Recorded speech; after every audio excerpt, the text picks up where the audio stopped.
Hello students, আজি ভিডিঅ'ত আমি আলোচনা কৰিব গৈ আছো HSLC 2026 ত পাসিং মাৰ্কস কিমান থাকিব মানে কোনটো বিষয়ত কিমান নম্বৰ পালে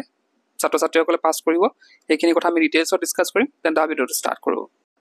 ইয়াতে প্ৰথম চোৱা ইয়াতে যোনটো আসামিজ ফাৰ্স্ট ল্যাঙ্গুৱেজ যোনটো থাকে কাৰোবাৰ হয়তো হিন্দী থাকিব পাৰে কাৰোবাৰ আসামিজ থাকিব পাৰে তো ইয়াতে চোৱা আমাতে ইয়া ফুল মাৰ্কস থাকিব 100 মাৰ্কসৰ এক্সাম হ'ব আৰু ইয়াতে পাসিং মাৰ্কস কিমান থাকিব 30 হৈ গ'ল ইয়াতে কোনো ধৰণৰ কনফিউজনৰ কথা নাই পাছে এখৰ ভিতৰত 30 পালে পাস নেক্সট আহিল আমাৰ ইংলিশ তো ইংলিশৰ ক্ষেত্ৰত অলপ বুজিবলগীয়া আছে ইংলিশৰ কোৱেশ্চন পেপাৰখন আমাৰ হ'ব কিমান 90 মাৰ্কসৰ হ'ব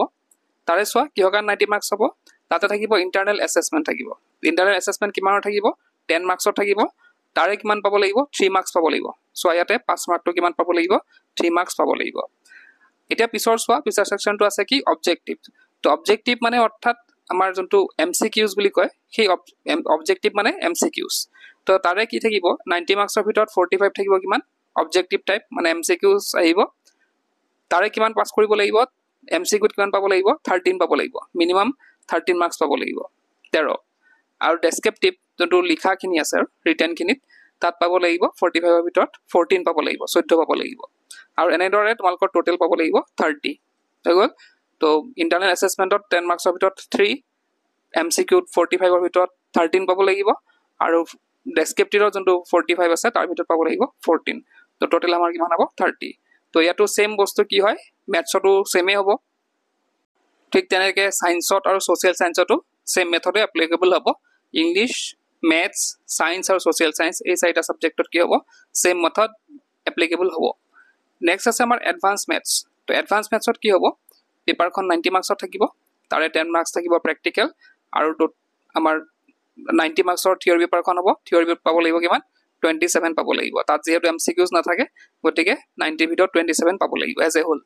আৰু 100 ৰ ভিতৰত 30 পাই পেলে পাস কৰিব পাৰিবা তো বাকি যিমানখিনি ইলেক্টিভ আছে লাইক হিন্দী আছে হিন্দীটো প্ৰ্যাকটিক্যাল নাথাকে তাত কিমান পাব লাগিব 30 ৰ ভিতৰত 27 পাব লাগিব তে বেলেগ বাকি যোনবিলাক সাবজেক্টত প্ৰ্যাকটিক্যাল থাকে তাত 90 ৰ ভিতৰত 27 আৰু যোনবিলাক সাবজেক্টত প্ৰ্যাকটিক্যাল নাথাকে তাত 100 ৰ ভিতৰত 30 পাব লাগিব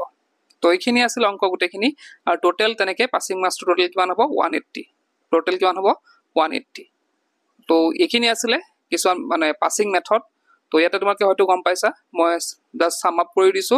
যে যদি তোমাকৰ প্ৰ্যাকটিক্যাল থাকে সেই প্ৰ্যাকটিক্যাল কিমান থাকে ম্যাক্সিমাম 10 মাৰ্কসৰে থাকে 10 মাৰ্কসৰে থাকে সবতে ধৰা তো 10 মাৰ্কসৰ ভিতৰত 3 পাব লাগিব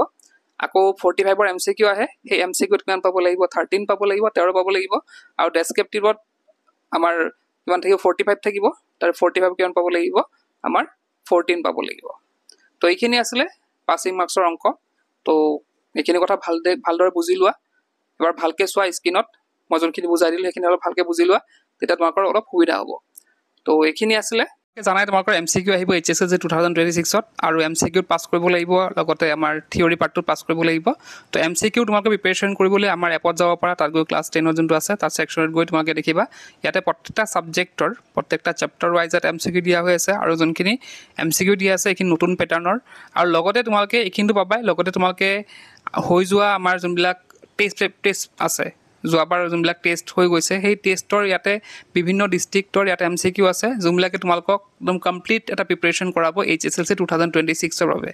তো এতিয়া এনৰোল কৰি লোৱা মই ডেসক্ৰিপচনত লিংক দি দিম তাতে গৈ তোমালোকে কোৰ্সটো বাই কৰিব পাৰা মাত্ৰ 199 ৰুপিজত গোটেই বছৰৰ কাৰণে মাত্ৰ 199 ৰুপিজত তোমালোকৰ গোটেই MCQ খিনি পাই যাবা